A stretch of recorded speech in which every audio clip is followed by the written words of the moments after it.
Olá, meu nome é Arthur Garcia e aqui eu vou apresentar, a resolução da primeira lista da disciplina de mineração de dados, ok? Aqui eu começo com a introduçãozinha, vou apresentar o que é o meu notebook da primeira lista de exercícios. Começo com a introduçãozinha, aqui está o link do YouTube. Eu começo fazendo a instalação e importação das bibliotecas. Essas três bibliotecas a gente vai usar: NumPy, GDAL e Pandas. Importo elas, ok? Aqui eu faço o download do dataset utilizando o link que foi disponibilizado pelo professor da disciplina. Aqui eu faço a configuração do notebook, que eu nativamente o notebook tende a resumir as colunas, certo? E aqui eu tiro esse truncamento e peço para ele mostrar todas as colunas, para que a gente consiga ver melhor o nosso dataset, ok? Aqui eu carrego ele utilizando as bibliotecas do Pandas, ok? E mostro o cabeçalho desse dataset. Aqui eu vejo mais algumas informações, como o número total de linhas, o número total de colunas. Aqui eu vejo quantas linhas tem em cada coluna de valores não nulos, certo? Bom, aqui a gente começa a segunda parte agora, que é a resolução de itens, ok? No primeiro item, ele pede para identificar e listar as posições, as células que estão contendo valores faltantes. Aqui eu faço um filtro no dataset, procurando linhas que contenham algum valor faltante, certo? Nesse item, no próximo item, a gente vai contar quantas linhas possuem algum valor faltante, ok? Nesse item aqui, a gente vai contar quantas linhas possuem valores faltantes para cada coluna. Vou fazer essa contagem de valores faltantes por coluna, certo? Então aqui a gente tem uma descrição, para cada coluna, ok?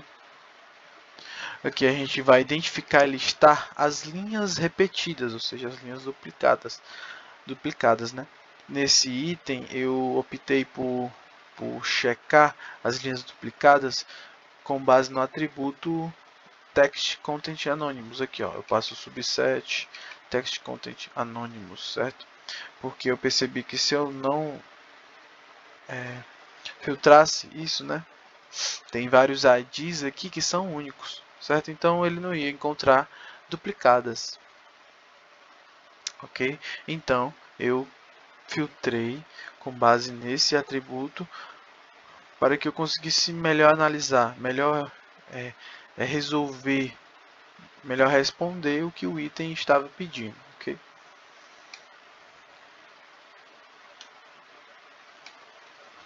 Neste item aqui, ele pede para identificar quais células estão fora do domínio daquela coluna, daquele atributo. Aqui, nesse item que eu vou usar o NumPy, certo? Para padronizar o tipo de cada coluna, ok? Então aqui eu passo um dicionário, certo? E uso para padronizar todas as colunas do nosso dataset, ok? Aqui eu faço essa checagem para saber se tem algum valor fora do tipo esperado e a gente pode perceber que não tem. Todos os valores estão no domínio esperado. A partir daqui tem uns 3 itens, se eu não me engano, que é em relação à criação de novas colunas, certo? Então, aqui, por exemplo, eu vou criar uma coluna caracteres, contendo a quantidade de caracteres do atributo text content anonymous, certo? Aqui eu vou criar uma coluna chamada words, que vai contar a quantidade de palavras do atributo de text anonymous, text content anonymous. Aqui eu vou criar uma coluna viral, que vai ser atribuído 0 se o texto da mensagem não tiver sido encontrado em outras linhas, ou seja, se o texto da mensagem aparecer mais de uma vez, ele vai receber 1, se não vai receber 0. que eu vou criar uma coluna chamada sharings que vai conter a quantidade de vezes que cada texto aparece no dataset, né? Ok. Aqui eu vou criar uma coluna chamada sentiment, que vai ser atribuído -1 caso o atributo score sentiment, que tem valores é um tipo que tem um tipo de dado float que contém valores no intervalo de -1 a 1, certo? Para a coluna sentiment, ela vai receber -1 se tiver textos negativos, ou seja, se o score sentiment for menor que 0.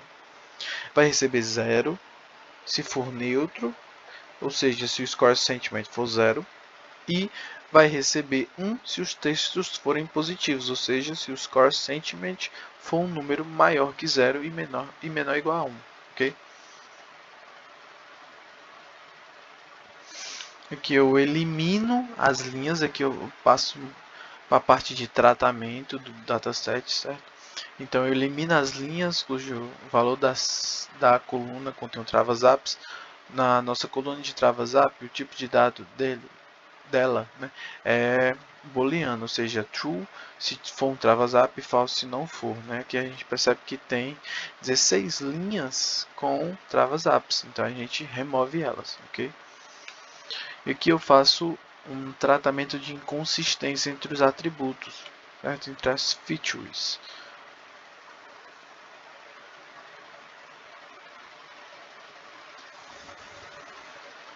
Bom, aqui eu começo copiando o dataset original para que a gente possa manter a integridade do nosso dataset original, certo? Faço uma conversão, tornando todos em caixa baixa, todo o tipo, né, desse atributo aqui em caixa baixa.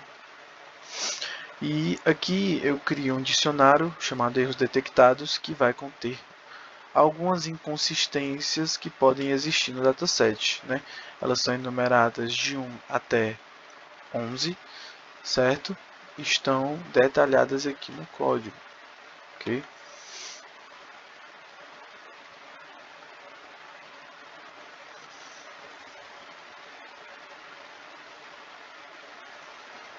Bem, aqui a gente faz a junção dessas inconsistências que a gente encontrou com o nosso dataset original, podendo assim analisar algumas inconsistências que podem ter aparecido ou não. Caso ele não encontre nenhuma inconsistência, ele vai retornar nenhuma consistência encontrada. Vamos ver o resultado. Nenhuma inconsistência encontrada, certo? Por fim, vou mostrar a estrutura aqui final do notebook, certo?